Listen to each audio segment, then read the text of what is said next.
और आपका मेरे इस YouTube चैनल पे बहुत बहुत स्वागत है। तो फ्रेंड्स, आज की इस वीडियो में मैं R36 रेगवे की डॉक्टर रेगवे की R36 ड्रॉप के बारे में बात करने वाली हूँ। उसके क्या यूजेस होते हैं, वो किस तरीके के आपकी कंप्लेंट में या कौन से डिसऑर्डर्स में वो यूजफुल होती है, उसके बारे में हम चर्चा करेंगे। साथ ही साथ उसमें कौन से कंटेंट या कॉम्पोनेंट मिलकर उस मेडिसिन को तैयार किया गया है और उसके क्या यूजेस होते हैं, उसको हम अलग अलग तरीके से जानने की कोशिश करेंगे। तो एंड तक इस वीडियो को जरूर देखिए, ये वीडियो आपके लिए हेल्पफुल होने वाली है। तो चलिए ज़्यादा देर ना करते हुए इस वीडियो को हम शुरू करते हैं और आगे बढ़ते हैं। जैसे कि आप सभी जानते हैं कि इस वीडियो में हम बात करने वाले हैं R36 के बारे में। तो ये जो होम्योपैथी या डॉक्टर रेगवे का जो ड्रॉप है, ये जर्मन पेटेंट फॉर्मुलेशन है, जो कि जर्मन मेडिसिन के रूप में हम जानते हैं। और जब हम बात करते हैं कि इसके यूजेस की, तो जो भी आपके नर्वस डिसऑर्डर्स होते हैं उसमें एक मूवमेंट डिसऑर्डर होता है, जैसे कि कोरिया या सेंट-वाइटस या फिर सिमिलर डीजनरेटिव नर्व डिजीज जो होती हैं, जहां पर नर्व डैमेज होने की वजह से आपके मूवमेंट्स में किसी तरीके की प्रॉब्लम्स आ जाती है, वहां पर इस मेडिसिन का उपयोग किया जाता है। पार्किंसन जो डिजीज होती है, बहुत ज़्यादा कॉमन है ये प्रॉब्लम भी। तो ऐसी सिचुएशन में भी हम इस रेमेडी का या इस ड्रॉप का यूज़ कर सकते हैं। इसमें बहुत अच्छी तरीके से होम्योपैथी मेडिसिन को मिला के इसे तैयार किया गया है, जैसे कि एगरिकस इस मेडिसिन में डला हुआ है।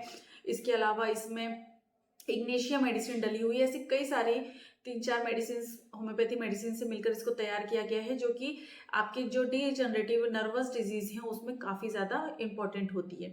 तो चलिए बात कर लेते हैं सबसे पहले कि आखिर पार्किंसंस क्या होता है, किस तरीके की प्रॉब्लम होती है या डिजीज होती है जहाँ पर आपको ये सारी सिचुएशन या किस तरीके के सिम्टम्स होते हैं जहाँ पर आप इस मेडिसिन का यूज़ कर सकते हैं।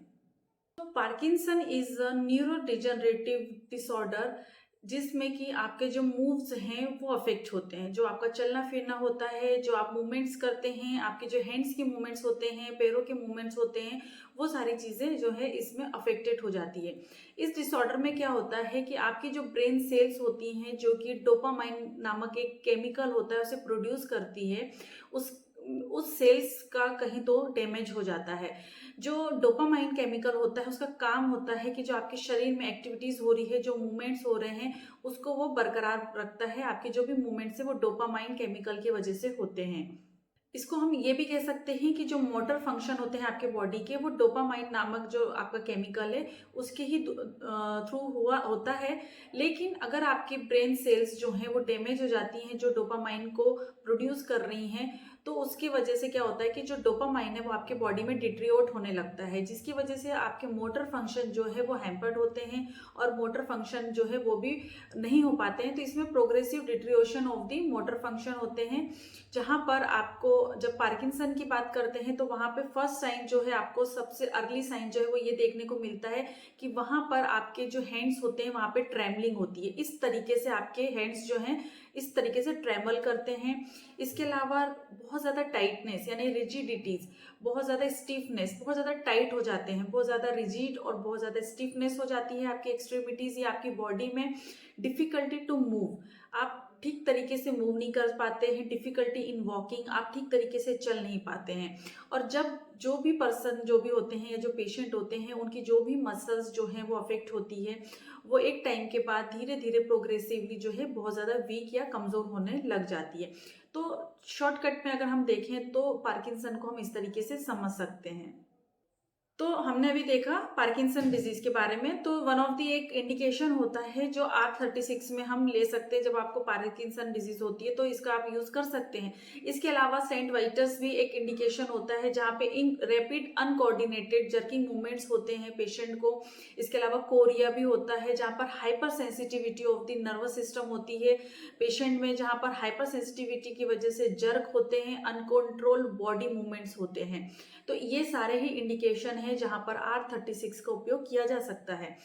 अब इसमें कौन कौन सी होम्योपैथी मेडिसिन से मिलकर इसे तैयार किया गया है, तो इसमें एगरिकस डला हुआ है, इसमें एग्नीशिया डला हुआ है, लेकेसिस मेडिसिन डली हुई है, मैग्नीशियम फास्फोरिकम डला हुआ है और जिंकम भी इसमें डला हुआ है। अलग अलग मेडिसिन के क्या क्या रोल होते हैं उसके बारे में भी हम जान लेते हैं। तो जब एग्रीकस की बात करते हैं तो जब भी कभी आपको फीट्स होते हैं या मसल्स कन्वर्जन्स होते हैं तो वहाँ एग्रीकस जो है काफ़ी ज़्यादा उपयोगी होती है। इसमें नर्व टीचर्स होते हैं, बहुत ज़्यादा सडन जर्किंग होती है, तो वहाँ पर एग्रीकस जो है काफ़ी ज़्यादा यूजफुल होम्योपैथी रेमेडी है।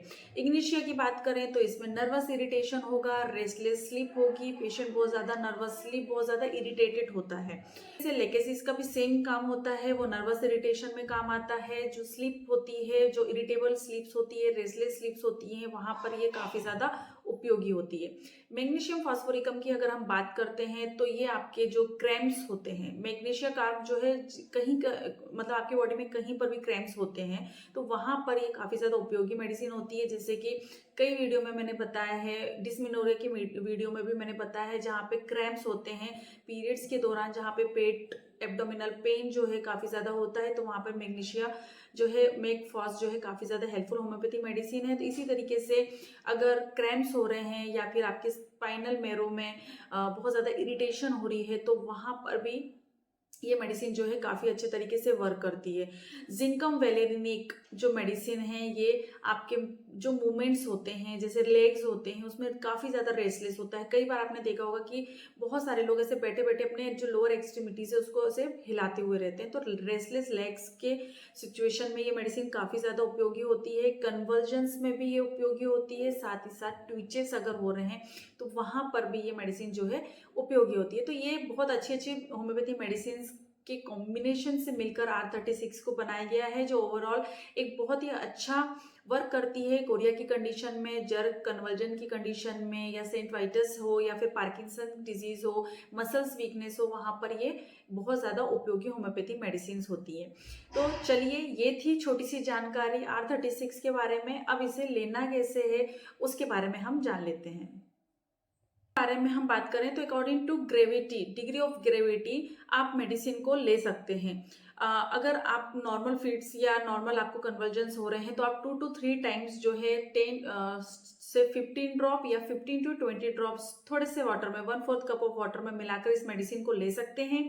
अगर बहुत ज़्यादा फीड्स आ रहे हैं और बहुत ज़्यादा कन्वर्जन्स हो रहे हैं पेशेंट में तो आप एवरी 1 से 2 आवर के बीच में गैप करके भी पेशेंट को ये मेडिसिन जो है दे सकते हैं। एक्यूट केसेस में जहाँ पर सडनली पेशेंट को कन्वर्जन आने लगे हैं, फीड्स आने लगे हैं, जर्किंग मूवमेंट्स हो रहे हैं, तो वहाँ पर वो 5 मिनट्स के गैप में या 10 मिनट्स के गैप में भी इस मेडिसिन को दिए जा सकता है।